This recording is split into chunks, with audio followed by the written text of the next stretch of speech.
The crash in the dark. It was dark. Not the kind of dark you find in a room or under a bed. This was space. The kind of dark where no light lives. No air. No sound.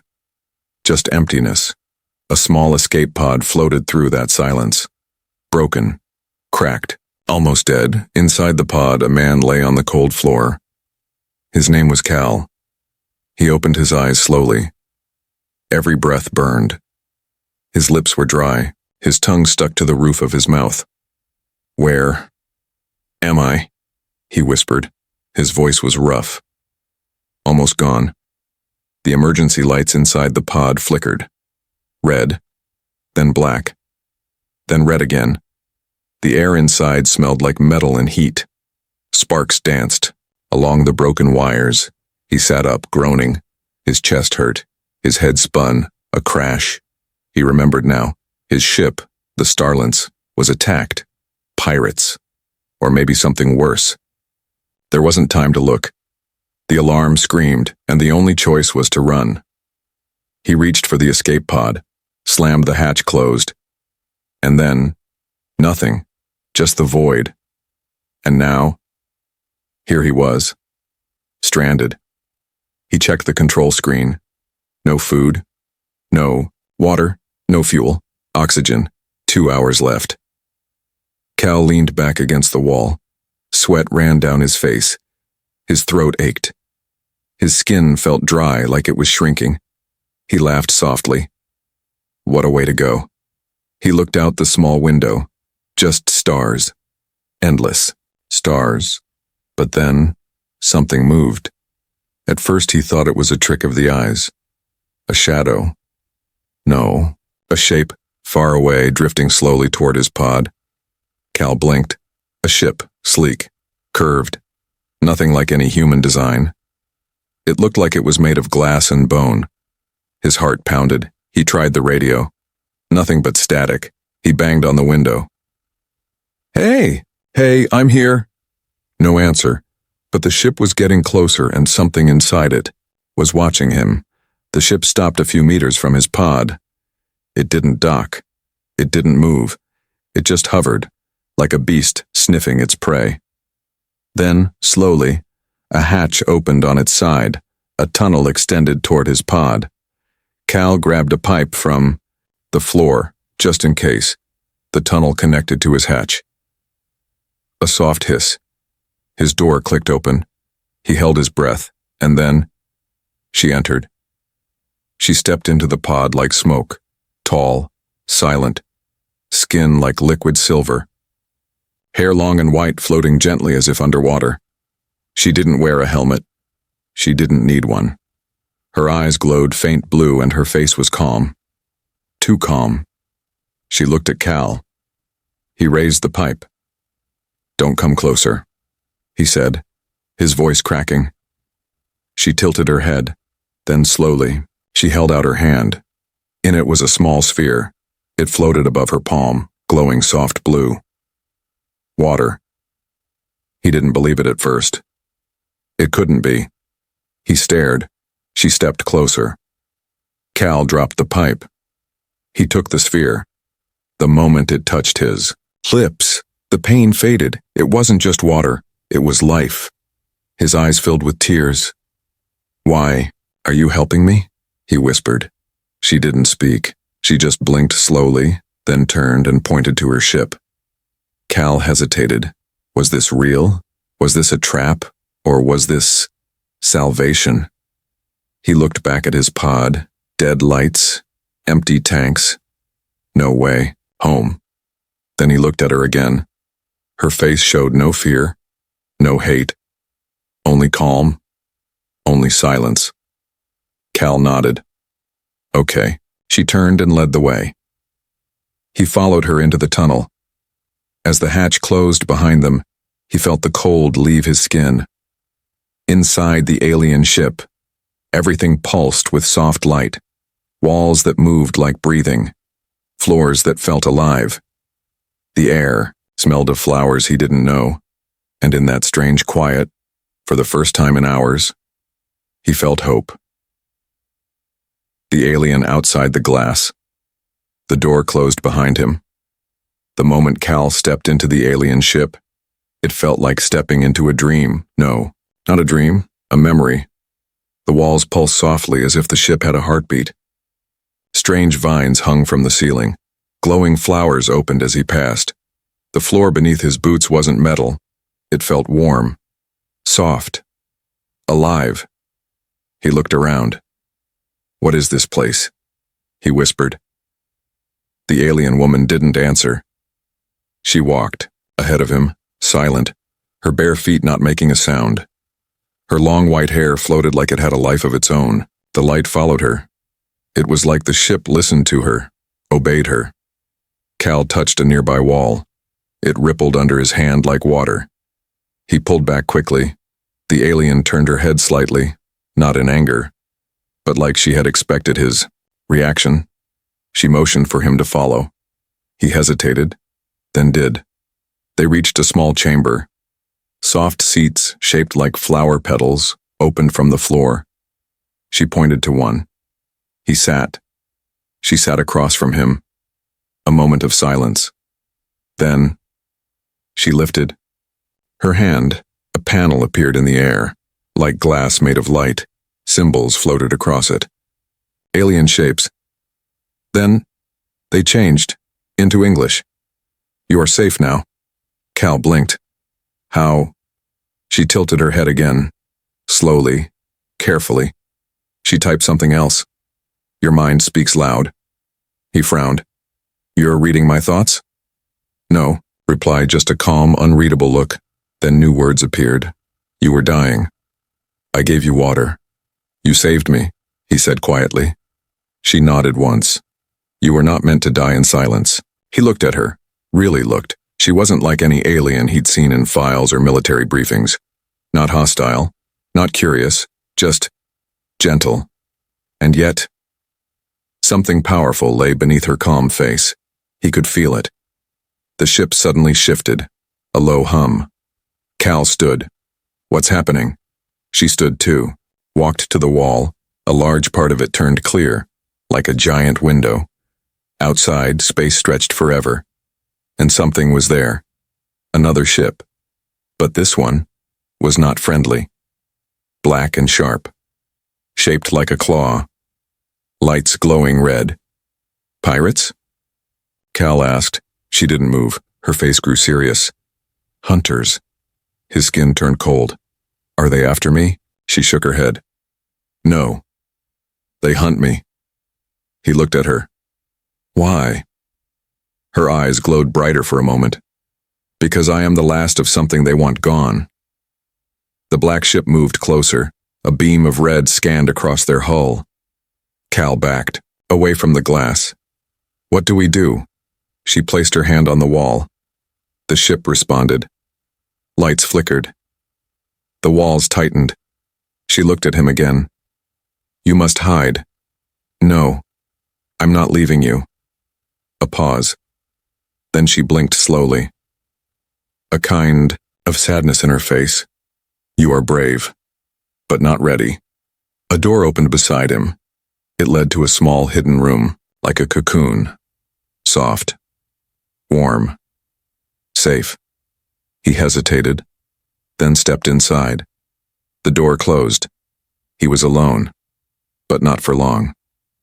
Through a small slit, he could still see her, standing before the glass wall, watching the hunter ship outside.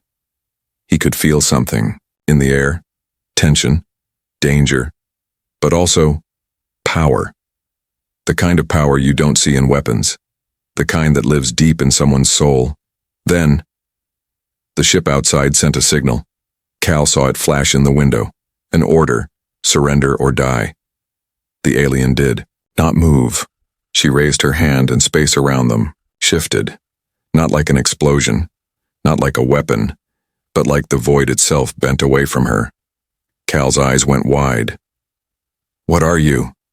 He whispered the words in the dark, and somewhere inside, he already knew the answer. She wasn't just a survivor. She wasn't just a savior. She was something the hunters feared, and now she was awake. Her ship, her rules, The walls of the ship pulsed like a heartbeat, deep, slow, calm. But Cal could feel it. The calm was fake. Something was building underneath, a tension in the air, like a storm waiting to break. He sat inside, the hidden cocoon room. The walls glowed softly around him. The air was warm, but his hands were cold. Outside the cocoon, the alien woman stood still, staring at the hunter ship. They hadn't attacked yet, but they were close. Too close. He watched her through a small slit in the wall. She didn't speak, didn't blink. Just stood there, one hand on the glass, her body still as stone. Who is she? Cal wondered. The ship around her seemed alive. It moved when she moved. It breathed when she breathed. It wasn't just technology. It was something else, something living. Suddenly, the ship jolted. The alien turned. Her hand moved in a slow circle through the air. Glowing symbols appeared, soft and golden, floating in front of her. The walls shifted. Doors closed. Lights dimmed. Something had changed. Cal tried to open the door to step out, but it wouldn't move. "Hey," he whispered. "What's going on?" A soft voice answered. Not hers, but the ship's. "Remain calm. Defense protocol activated." "What protocol?" "Her protection. Your protection." Then silence. Cal sat back. He felt useless, like dead weight. She's fighting alone, and I'm just hiding. His fists clenched. He hated it. Outside the cocoon, the alien moved again, this time fast. Her hand slammed against the wall. A ripple of energy spread out like water. In the distance, the hunter ship blinked red, confused. The alien woman closed her eyes, and the stars around the ship began to twist. Cal watched in shock as space bent like glass. It wasn't a weapon. It was navigation. The ship wasn't running. It was folding. "Space," he gasped. "She's going to jump," but the ship didn't jump away. Instead, it jumped through the hunter ship. "You must go." Cal turned toward her, confused. "What?" "They are your people. They will take you home." He shook his head. "Not without you." "You don't understand," she said, her eyes glowing with fear. "They will not see me as life. They will see me as power. They will cut me open. Take the ark. Take what's in my blood." He stepped closer. "Then I won't let them." A message blinked on the ark's wall. "Incoming transmission. Earth command to Pilot Halden. Your biosignal confirmed. Extraction in progress. Prepare for boarding." He ignored it. He looked at her. This alien girl who once lay dying in a broken escape pod. She had saved him, given him water, given him life, and now she was asking him to leave. "I don't want to be a guest," he said softly. She looked up. "Then what are you?" He took her hand. "I'm your crew." Outside, the human ship sent a second signal. Louder this time. "You have 60 seconds to respond. If you are under threat, blink lights twice." Cal turned to the ship's wall and sent back a reply, but not what they expected. He blinked the ark's lights once, then again, a third time. The signal meant one thing: do not board, hostile inside. But Cal wasn't warning them about her. He was warning her about them. The ark reacted fast, walls shifted, doors sealed. The ship wrapped itself like a cocoon. The alien girl gasped. "What are you doing?" "I'm buying us time." She stepped back, confused, afraid. "They will see you as a traitor." "Then let them." Outside, the rescue ship launched a drone. It spun through space, fast and sharp, cutting toward the ark. The ark didn't fire. It waited. Inside, the alien touched the wall. "They're coming." "I know," Cal said. "Then leave. Please." "No." "Why?" Looked at her. His voice broke when he said it. "Because you're the only person who made me feel like I belong somewhere." The drone reached the ark's hull. It scanned for openings. The ship denied access. Then, the drone exploded. Not by fire. By rejection. Its pieces floated away, silent. The human ship paused. They had a choice now. Stand down, or attack. Cal and the alien waited, hand in hand. A final message appeared, last warning. Power down and surrender. Cal looked at her. If they come, will you fight? She blinked slowly. Only if they touch you. The arc pulsed again. But this time, it opened something else, not a weapon, not a defense, a door, not to space, but to somewhere else, a tunnel of light. Endless. Silent. Not a jump. A departure. She looked at him. He understood. They weren't running. They were leaving this part of space. Going where humans couldn't follow. Not yet. He looked back one last time at the rescue ship, his old life, his old world.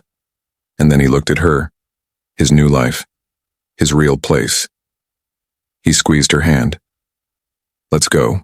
And they stepped through the light, together, not human, not alien, something new. The savior and the storm. Light swallowed them, not white, not gold, but living light, full of color and sound and ancient memory. It pulled Cal and the alien girl through a tunnel of space and thought. They didn't fly. They didn't fall. They became part of something greater. And when it ended, they stepped out. Into silence. Not empty. Not dark. But pure. A place beyond stars. A place where time did not tick. A place that waited. The ark hovered in this strange place, glowing like a seed ready to open. Its body no longer looked like a ship. It had changed. It breathed like a forest. It pulsed like a heart. Cal stood beside her, no longer just a survivor. He was something else now, his skin still human, his heart still beating, but inside him, her memory pulsed too. The water she gave him now lived in his veins, and the ark knew it. What is this place? Cal asked softly. The alien girl turned to him. This is where my people once planted the storm. He blinked. The storm? Power hidden in light. A gift they feared. A choice they buried. Why? Because the galaxy was not ready. Behind them, the ark opened. A stairway of living vines stretched from its belly to the ground of floating stone. The girl walked forward. He followed. And at the center of the stone platform, something waited. A pool. Small. Still. Clear. Inside it, a storm. Sleeping like a child, light flickered beneath the water. The girl knelt beside it. This is why they hunted me, she said. What is it? Cal asked. She looked at him. The last ocean. He stared into the water and saw things. Cities of crystal-dot skies full of singing light. Beings of water and fire walking hand in hand. A galaxy not ruled by war, but healed by memory. They wanted to kill this, he whispered. Yes, she said. Why? Because it gives choice. And empires fear choice. He stepped closer. The water called to him, not with sound, but with feeling. What happens if we wake it? He asked. The galaxy changes, she said. And what happens if we don't? She looked away. Then I remain the last. And you. Just a memory. He reached out his hand, hesitated, then placed his fingers into the pool. No sound, no blast, just awakening. The storm opened its eyes and space itself shivered. Every planet that once belonged to her kind awoke. Water flowed again in dry oceans. Trees grew from frozen dust. Lost moons blinked and whispered their names into the stars. The storm spread not with fire, but with healing, with truth, with light. Back on Earth, the sky changed color. Not red, not green, something new. Scientists panicked. Generals held meetings. But the people, they stepped outside. They raised their hands and cried, because the light didn't hurt. It healed. Inside the ark, Cal turned to her. His eyes glowed now too. Not like hers, but close. What am I becoming? She smiled. Yourself. No longer human. No longer alone. Cal and the girl stood at the center of the storm, not to lead, not to rule, but to remember, because memory is the only thing that survives the void, and they had survived it together. And so the story ends. The human who was dying in a broken pod, and the alien who was left behind by her dying race, became more than survivors. They became the beginning of something new, something no galaxy could erase. Not with guns, not with war, not with fear. Just one choice, just one drop of water, just one hand reaching for another.